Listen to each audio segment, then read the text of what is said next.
right, welcome everybody. We're going to wait just see if a few more people show up before we get started. I'm Kevin. We'll be starting very shortly. Enjoy the music.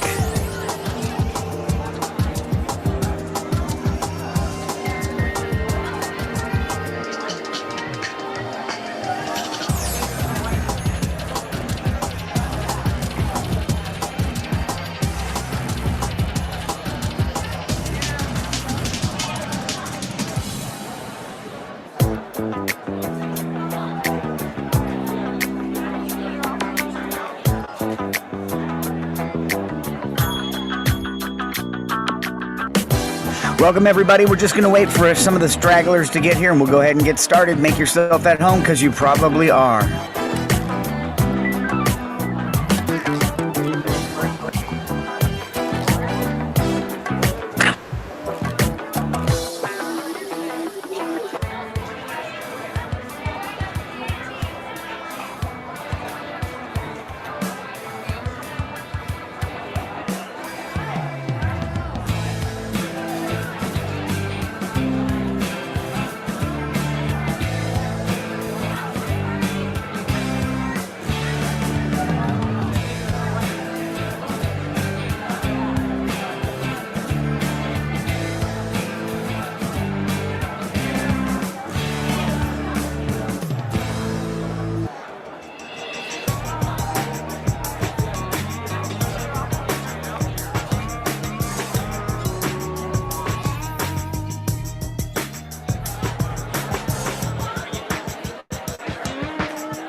How's it going, Jimmy?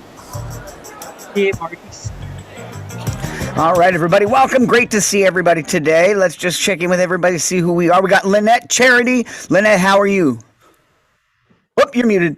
I'm muted. Hi, how are you? Good. Where are you broadcasting from? I think I know, but I'm just going to say it, pretend I don't know. Gilbert, Arizona. Gilbert, Arizona is in the house, if you call this the house. Fabulous. Did you want to perform today? Yes, I would like to give it a shot. You got it. That's what we want you to do here. All right. Ashira, are you there? Ashira, you're welcome to just watch, but if you do want to perform, please pop on your camera. Oh, there you go. I don't want to perform. Okay, you don't have to. But you just essentially did. You just got a good laugh right there. So yeah, I do that. Thank you. All right, no worries. So she's not going to perform. Where are you broadcasting from, Ashira? I'm in Rockville, Maryland. It could be I'll change my mind, but just not right now because this is my first time here. No problem. You signed up for our courses, I think, didn't you? I did. I hope I chose a good time. Thursday, 7 to 10. Yeah, that's a good time, I think. It's going to be fun. You're going to enjoy it. You're going to learn a lot. Your head's going to explode. All right, Kareem, how are you, buddy? Hey, how's it going? You still in Lebanon? Yep. You still in that dungeon? Oh, yeah. He's in the dungeon in Lebanon. I'm still here. All right, you going to perform today? Mm-hmm. All right, I thought so. We have Laurie. Laurie, where are you from? I am from a suburb of Chicago. Suburb of Chicago. Yeah. They didn't want to come up with a better name than that? Yeah, that's what it's called. Yeah. No, it's St. Charles. Okay. And did you want to Where perform are you? today? I'm in Long Beach. What? What's that? Long Beach. Oh, okay. Yeah, that's nice. I have not seen this before. I could probably perform, but I definitely want to see how you make it, how you do it. And no worries. If you can perform, I'm going to put you on the list. But if you don't want to, just you can just say I pass. Yeah, no big deal. We just try to make this as least pretentious as possible. So if you feel like contributing, go for it. And if you don't want to contribute, don't go for it. No big deal. Okay. That's how we roll here. We got Inna. Is that how you say it? Inna? Inna? Hello? Yes, it's me. Hi, where are you broadcasting from? Yeah, I am from Brooklyn, New York. Nice. Brooklyn in the house. Right. Cool. Then Kareem's in Lebanon. It's international. This is an international, and Jimmy's from Canada. So this is a totally international show. This is so exciting. Awesome. Inna, did you want to perform? I have to first think others and then see if I Okay. will. You can let me know. I know Maurice, you're going to perform, right? Oh yeah. Yeah, No doubt. And I know Jimmy's going to perform, right?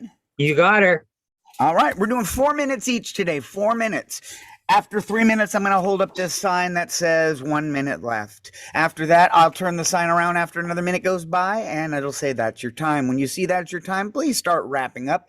You don't have to panic and you don't have to scream, that's my time. But you need to start thinking of your exit strategy. Okay?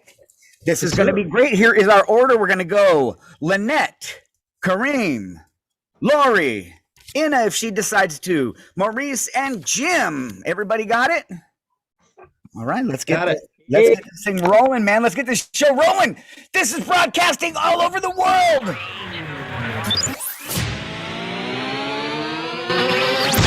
All right, ladies and gentlemen, boys and girls, Greeks and Romans, I don't care who you are.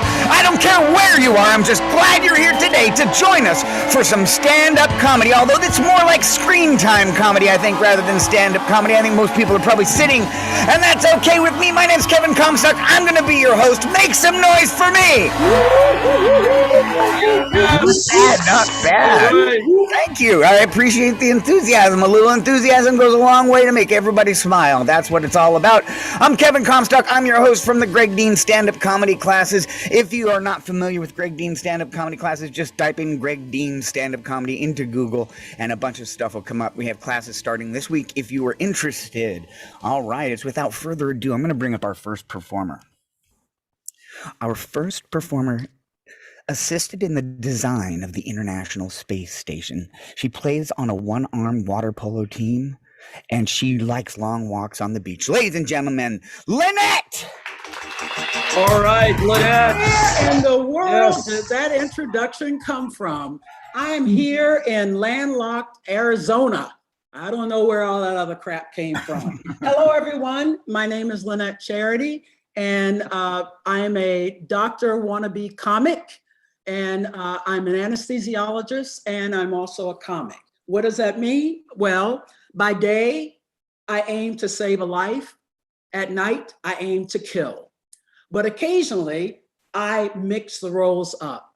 Just the other day in the hospital, I go into a room and I go, hey, how's everybody doing? Where are you from? Drink up. I'll drink with you. Oh, you're my next patient. Oops, sorry about that.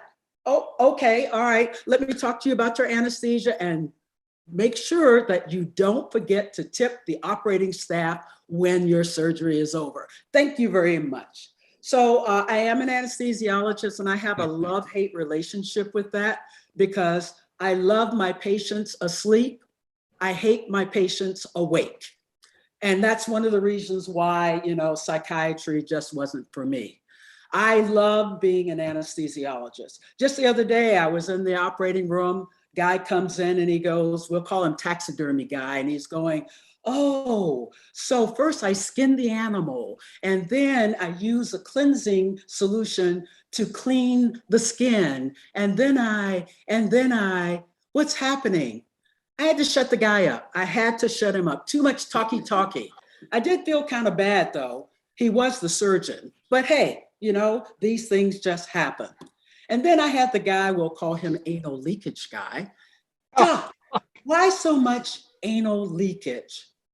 Do I look like your gastroenterologist? I'm your anesthesiologist. It's time for you to take a syringe full of shut the fuck up and go to sleep.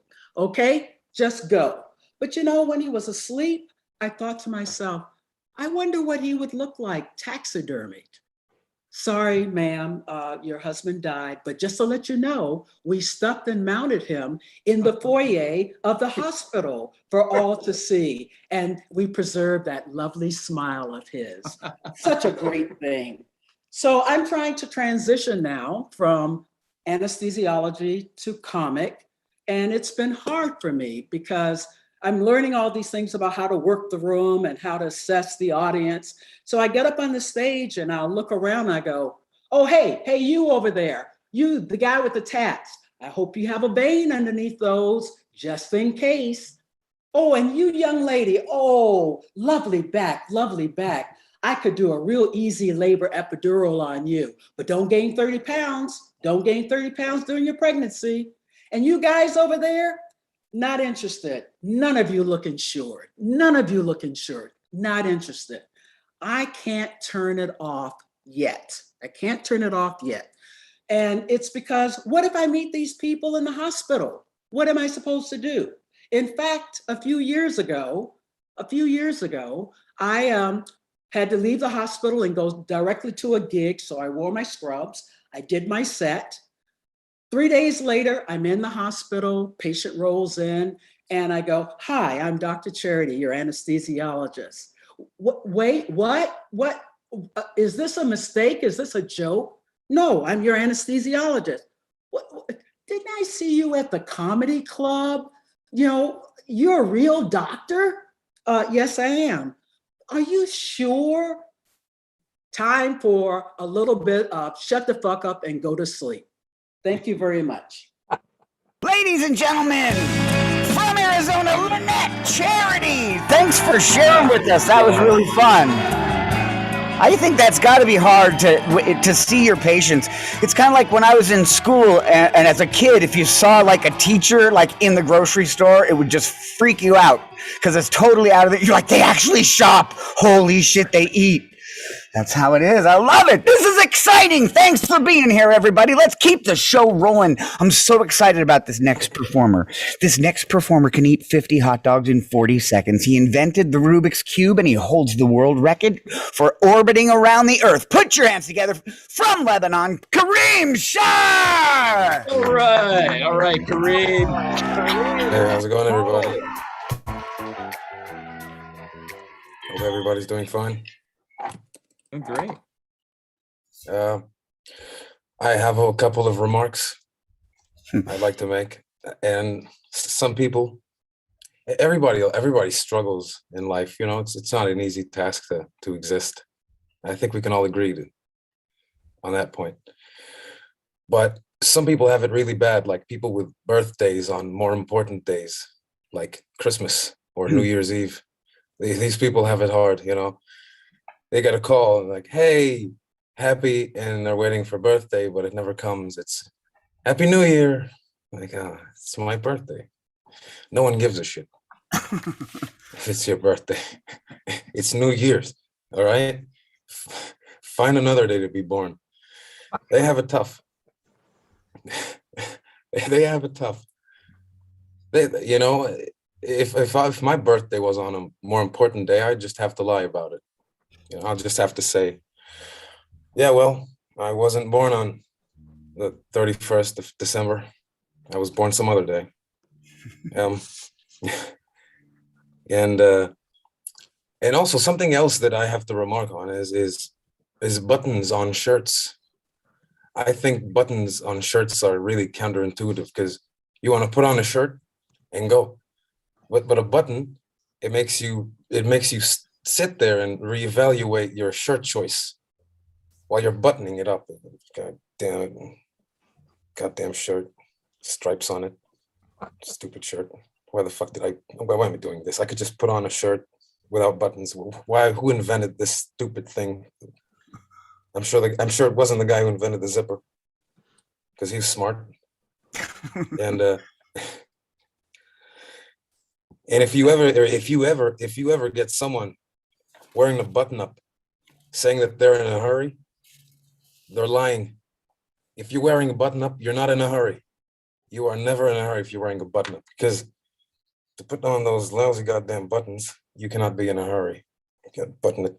And if you miss a button, you're walking around with that shirt lopsided, and then you're standing there. No one can take you seriously. Like, at least, you know, button your shirt right. Yeah, button my shirt.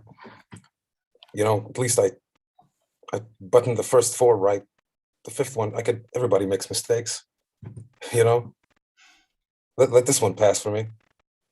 Go on.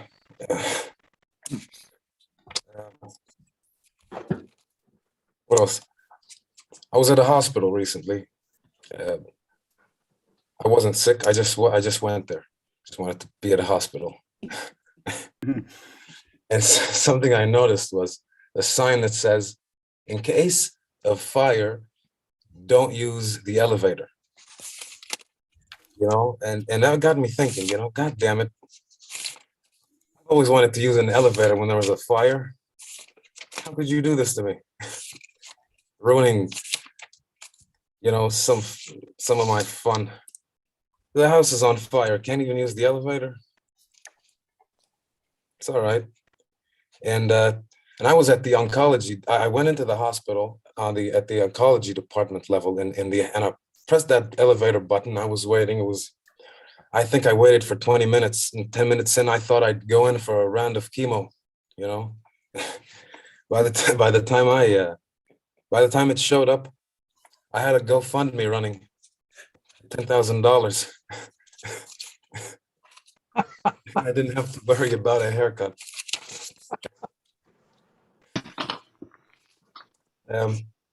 So I did get vaccinated though at the hospital, and now I'm immune to the coronavirus. I guess I won't die, which it's not that fortunate. Everyone should die. And I have nothing really. I was just riffing that last part. Thank you. That is a killer close right there, Kareem. Kareem. Right there. That's a killer close. That's fun, man. See, that's what's so cool. He's in another country and he shares with us, man. When it comes down to it, we're all the same. We all just want to get laid and eat. Yeah, exactly. I guess that's how I sum it up. You were talking about holidays when you're have your birthday on a holiday. My sister-in-law, she was born like December 20th, and her parents lied to her whole life and told her she was born like November 4th or something. So she celebrated her birthday all the way until they told her, and then she was like, I'm in every year. So it's just one of those things. Oh, Ina's going to perform. Yes, you can, Ina. And Ajay, you just got here. Did you want to perform today? I would love to, but I was not really prepared, so I would go probably last. No problem. Don't let us know you're not prepared because we won't know. Oh, okay. Yeah, we don't know. No big deal. So you'll be up. Oh shit, we got another performer right now. Ladies and gentlemen, this next performer helped dig the Panama Canal, collects miniature spoons engraved with the name Jamal, and has a pet llama named Kitty. Put your hands together from a suburb of Chicago, Laurie Millborn. Hey there. Kevin, you've got that written down to a T. That's me for sure. Thank you so much for that. I appreciate it. Now, I to ask you, has anyone ever asked someone if they are pregnant and they're not? Well, I have twice. Not just one time. I thought I better do it again. What happened was this. I'm sitting at a vendor show and I had my table full of stuff. I'm sitting down here and all these people are walking by, and this really skinny girl comes up to the table, like not one cell of fat on her. And she's bending over looking at my stuff. And I'm like, her stomach is sticking out, but she's not fat. She must be pregnant. So I said, when are you expecting your little bundle of joy? And she's like, stares me right in the face. I expect you to drop dead. I'm not pregnant. I'm like, oh my God. Okay. That's not good. I will never ask anybody again if they're pregnant. So several years later, I'm at the gym and there's this really, really skinny girl, a couple of girls down from me in class. And she kind of was sticking out like here, like sticking out, and she had a smock top on. And I'm thinking, oh, yeah, she's carrying high. She must be pregnant. So, of course, after class, I walked up to her. I'm like, hey, that was a rough class. She said, oh, yeah, it was really good. I'm like, I forgot. I'm sorry. I saw a distraction. Yeah, it was a really rough class. She said, and I said, I bet you're going to push that baby out in like 2 minutes. She stands there, stares me down and said, I had the baby 5 months ago. I'm like, oh, oh, this is it. This is not good. I mean, I never saw her again, but the last I heard, she was in therapy for a long time. So that's that. So moving on with health issues, I would like to discuss what I really like about COVID. Not the sick part, but the part about social distancing and masking. Before COVID, I was kind of a germaphobe anyway. Like I didn't really like people, getting on me real close or whatever. So, for instance, before I'm standing in the grocery store, hold on in my cart in line, waiting, and somebody comes up behind me so close that they're exhaling their hot, steamy breath right into my head, and my hair is moving. Have you ever had this happen to you? Anyone? Yeah, I know. And if you didn't, you're probably the one standing too close to me. So I was like, God, that's so gross.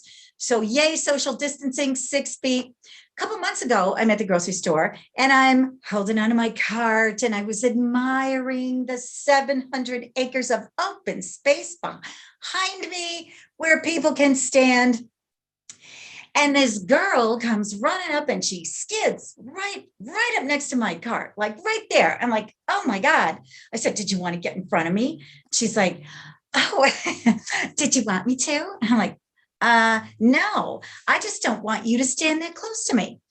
And she wouldn't move. So I thought, I got 2 choices here. I can either let her go in front of me or I can try to get away from her.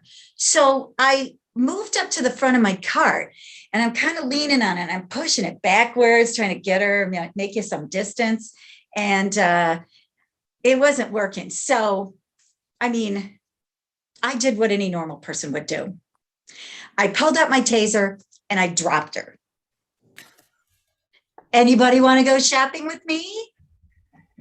Yes. Yeah, I'll go. That's it. Thank you, everyone. I'm Laurie Millborn. All right, Laurie, thanks for sharing with us. I totally get it.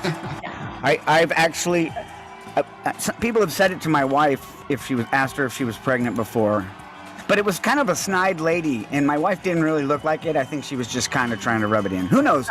Those things are weird, though. It's always weird when you call out something somebody has, and you think it's something that it isn't.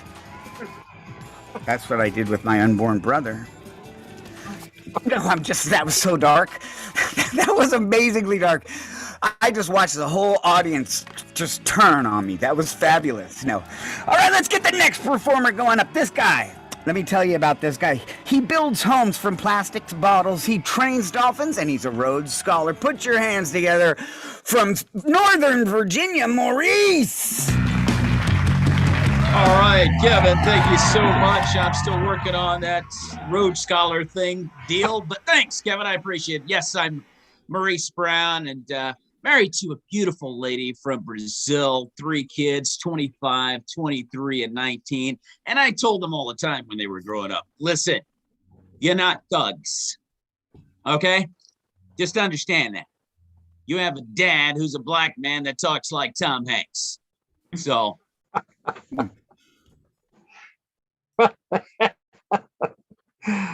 Don't try to keep it real at the cookout. Okay, just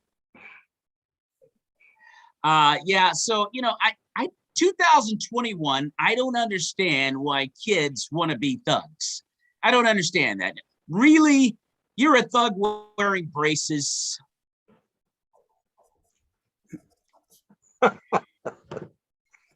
You're a thug with a comprehensive dental plan. What YouTube hood are you from, really, anyway? Okay? You're a thug and you spend weekends with your family at King's Dominion. That's good. And your name's Trevor? That's not a thug name. That is not a thug name. A thug name is like Bam Bam, Boo Boo. True. Baby. Nook Nook, Punta, Bug, Mugsy, Red Man, Eyeball, Donald Trump. Oh, You know, just your normal, everyday thug names. You know, I mean, just normal death row names. But anyway, no, I just, my daughter had an incident the other day where she went out to a Halloween party dressed as a thug. She had the teardrop painted there on the eye. She and her boyfriend, and they stopped at 7-Eleven on their way to the party. Well, guess what? There was a real thug inside the 7-Eleven, and he had the teardrop. And he looked at him up and down. He said, "Hey, Cholo, I'm West Side." And my daughter said, "YouTube?"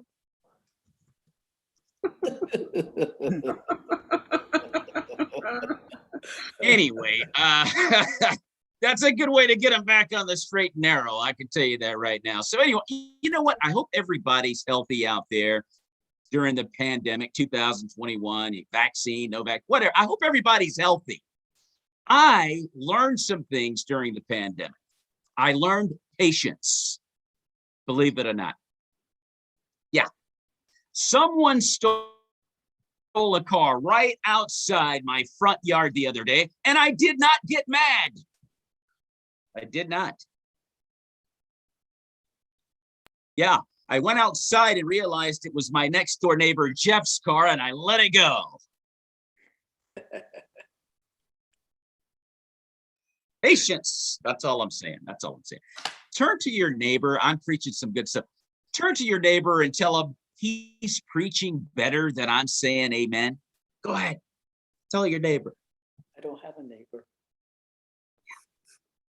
Then turn to your other neighbor and say, "It's tight, but it's right." Go ahead. Tell him. It's tight, but Okay, it's right. Yeah, that's it. That's it. You guys have been a great audience. I'm Maurice Brown. May the peace of Jesus Christ be with you, your families, everybody. Thank you, and God bless. Thank you. Whoa. Maurice Brown is in town. This is a semi-regular on here. He comes here pretty often. We got a lot of regulars. We're going to bring another regular up here. Check it out. This guy is the personal chef for Snoop Dogg. He was struck by lightning twice, and he's a professional goldfish trainer. From Western Canada, Mr. Jim R. All right, Jimmy. All right. Thanks, Kevin. Thanks. And thank you all for being here. What a great day it is up here in Western Canada. Raining cats and dogs. Oh, there goes another one. Yeah, it's kind of cold up here, and not much really happening. There's more movement, I'm told, in a nun's clitoris than there is around this neck of the woods. That was my impression of a clitoris. All right. Well, speaking about women's parts, many of you ever wandered through a clothing store and all of a sudden found yourself in the women's underwear section? I mean, I don't mind the sight of a nice bra and stuff like that on a woman, but by gum, it's a little inconvenient. And the women in there kind of look at you like, what the hell's he doing in here? So you kind of skulk out of there like some sort of robber on Bugs Bunny or something like that. But up here we don't have, not many of us have indoor toilets. Really what we have to do is we go out into the woods and we find a young poplar tree or a young tree, and we bend it over and we sit on the end of it, and we do our business. But we have to be real careful not to go too much, because all of a sudden that young poplar will fling you up into the air and screaming time. My shipmate went out the other day into the forest, and by gum, there all of a sudden I heard this big scream out there, had spent quite a bit of time out in the forest. So I go running out there to find him, and there he is, being attacked by crows as he lay on the ground. I'm not sure if it was the crows or the landing. It was a horrible sight, like an Alfred Hitchcock movie. Well, did you hear that the rednecks voted against the government's infrastructure bill down there? The reason I heard was, that they said that who the fuck wants our roads and bridges repaired anyway? And clean drinking water for our kids? Bullshit. They can start drinking beer just like I did at their age. Man, it proves that you don't have to be smart, SMRT, smart to be a Trump supporter. That's for sure. I was missing some of my marijuana stash. I was seeing and I caught a rat in a trap. And there it was. That was the thief. I could tell because the rat was kind of like unkept, unshaven, and his hair was so long, and he had a guitar strapped to his back. So I got him. My marijuana stash is safe now. Well, my daughter's kind of a vegan, and I told her she's an animal lover, and I told her about the dirty thieving rat and that I caught in the trap, and she said, "Oh, you didn't catch it in one of those snap traps that squished it or something, or one of those sticky traps that it gets kind of sticky and can't do anything but wait for the owner of the house to arrive." And I said, "Oh no, dear, no, you got to pacify your children pretty well all the time." But I said, no, I caught it in one of those traps that flicks it nicely into a little compartment and safe and sound. And she said, "Well, what did you do with it then?" And I said, "Well, of course, I took it out into the forest and I let it go and run wild like Bambi or something." She said, "Oh, Dad, that's very nice." And I said, "Yeah, bullshit. I caught it in a rat trap that squashed his little head, and that was the end of that dirty beggar stealing my marijuana stash." Anyway, put him out of his misery. Well, speaking about women, a girl said to me the other day, "What an ass." And I said, "Thanks for noticing. I've been working out a lot." So I'm not sure if that's what she was saying, but I didn't spend a lot of time with my father, but what I did was quality time. Well, he taught me how to swim. He took me out into the middle of the lake and just threw me overboard. And I thought, whoa, once I got out of the gunny sack, I was swimming got a lot easier. Then he trained me on survival as he was hitting my head with the oars, I was trying to get back in the boat. But I learned how to swim long distance too, because it took a long time before I got to shore. All right, ladies and gentlemen, from Western Canada, Jim R. He's a part pirate. Jim. Thank you for sharing with us. All right. This is exciting. This is an international comedy show. This is the only place on earth where you will see this lineup today. I guarantee it. You won't see this same lineup of people anywhere else today. That's what makes this so special to be with you guys. All right. Our next performer, Ajay, I'm going to put you up next. All right. All right. Just want to check with you, because I was not there initially, how much time I have. I'm giving you 4 minutes. I'll give the 1 minute at 3 minutes, and then you have another minute to wrap up. Okay. All right. And Ashira, did you want to perform? Oh. I don't think so. Yeah, no worries. Just wanted to double check. So we're going to go Ajay and Ina, and then if Alan wants to perform, he can perform as well. So let me introduce you. This is so great. Listen to this person's credits. He's an outlaw in Peru, a veteran in love, and an expert in stucco. Ladies and gentlemen, put your hands together for Ajay! Yay! All right, Ajay.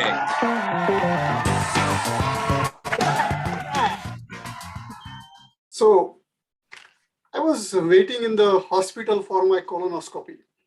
And these days, you need to be really, really careful about who are the doctors in the room. I heard that there are some comedians are sneaking inside the room as anesthesiologists. And so not everybody has the same motivation to look inside your rectum.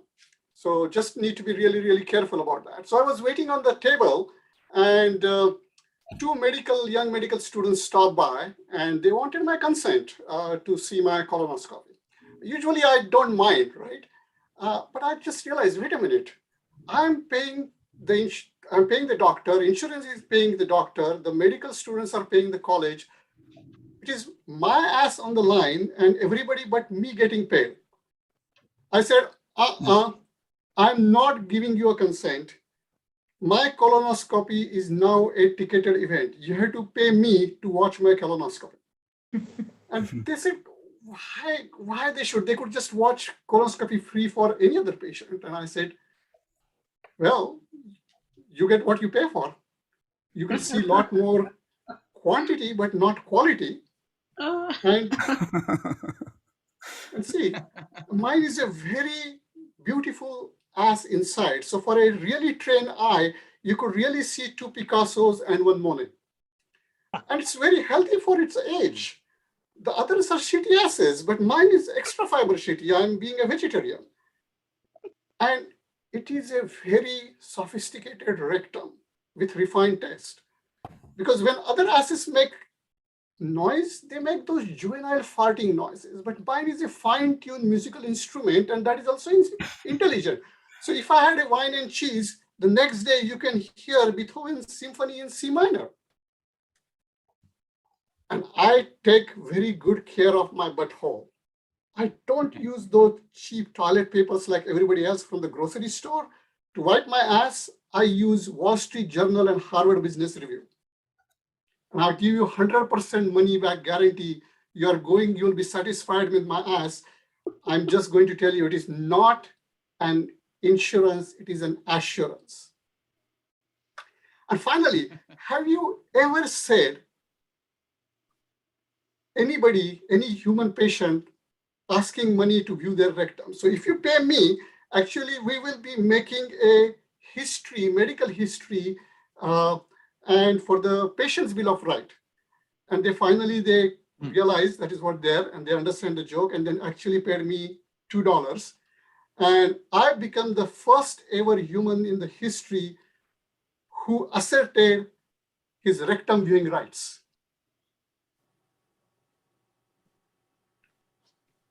But I was so thrilled with that success. When I came home that night, I started wondering, since I got paid to show my private parts, does that make me a porn actor?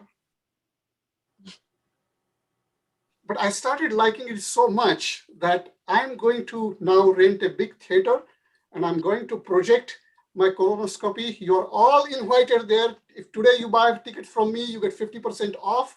And proceeds from those is actually going to invite all my enemies because they get to go for free. Okay, we are going to have an open bar and open butt. Ladies and gentlemen, you have seen the asshole. Now you get to see inside his asshole. Thank you very much. Gentlemen, 4 minutes of butt jokes. 4 straight minutes of butt jokes. That's the record. I love it. He's got the cleanest butt. His butt's so clean that third world nations are trying to petition to eat off of it. That's horrible that I said that. It's just absolutely horrible. But that's okay. It's all about fun. We're going to bring up our last performer. Unless, Alan, did you want to perform? All right, we're gonna close the show. Let me tell you about this performer. She was the original inspiration for the real-life Dora the Explorer. She has 2 trained ferrets and is a parasailing instructor. Put your hands together with the heart tree behind her head, Ina!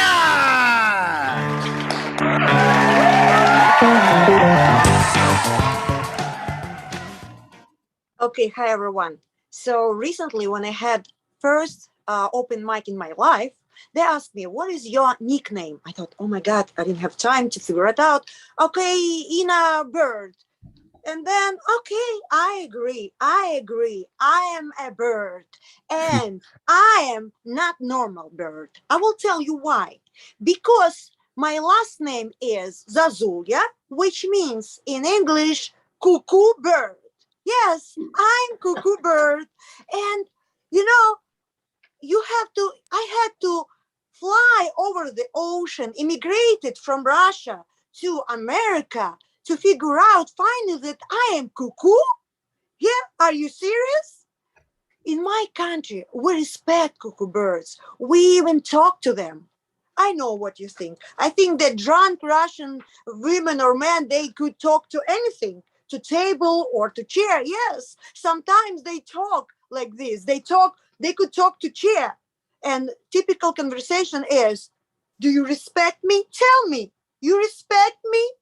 Oh, you look at me, you look at me, and you probably want something to do bad to me.